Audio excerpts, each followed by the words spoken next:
Hello there, welcome to this channel. And in this video we're going to be reading Aesop's Fables. This story was originally told in ancient Greece. Some believe that Aesop, a slave in ancient Greece who lived between 620 and 564 BC, was the first to record these stories in a book called the Aesopica. Since then, it has been translated into English more than once. We will be using the version published in 1484 by an English author named William Elphinston. But before we begin, please hit that subscribe button so you don't miss any of our videos. As I've already mentioned, this is a collection of short stories about animals, usually with talking animals. And at the end of each story, you'll hear a little saying that sums up what we should learn from the story. These are called morals. Now let's meet some animals. Once upon a time in a forest, there was an old and experienced stag. One day he was drinking from a stream when he saw his reflection in the water and noticed that one of his antlers had grown longer than the other. In his panic, he ran to an old stag for advice, exclaiming, "Oh, my dear friend, help me. I just looked in the water and saw that my horns don't match. Would you know how I might fix this?" The old stag replied, "You silly young friend, why would you want to have matching horns? Do you think it looks better if both horns are the same length?" He continued, "Do you not know that the unevenness of our antlers is what makes us stags look beautiful and attractive?"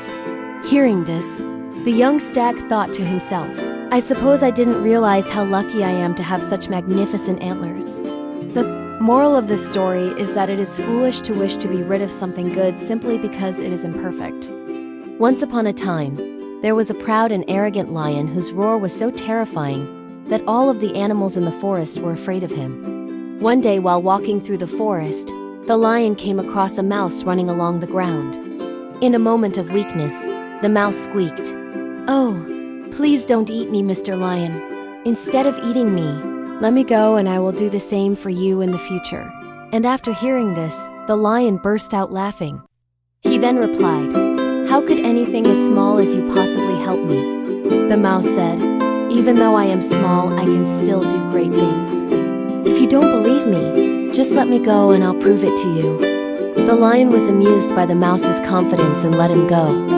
Sometime later, the lion was caught in a hunter's net and was struggling to free himself. As he roared in anger and frustration, the mouse ran over and quickly began gnawing on the ropes until the lion was finally free. The lion was very happy to see that the mouse had kept his promise and was true to his word. The moral of this story is kindness is never wasted. One day a fox was searching through the forest for something to eat. She came across a vineyard and was amazed at the delicious sight of all of those juicy grapes hanging above her. Unfortunately, the grapes were too high for her to reach, but she was determined to get them. So she started jumping and even tried to stand on her hind legs, but she just couldn't reach them. After failing to grab the grapes, the fox finally gave up and walked away. As she walked, she told herself, "Well, I'm sure those grapes aren't even that good anyways." And that's exactly what happened. Those grapes were actually sour and not sweet at all. The moral of this story is that people often despise what they cannot have. Those are just 3 of the many fables written by Aesop. Some of the other stories include the tortoise and the hare, the ant and the grasshopper, and the boy who cried wolf. Did you like these stories? Let me know in the comments below. Also, if you haven't already, make sure to hit that subscribe button so you don't miss any of our videos. Thank you for watching.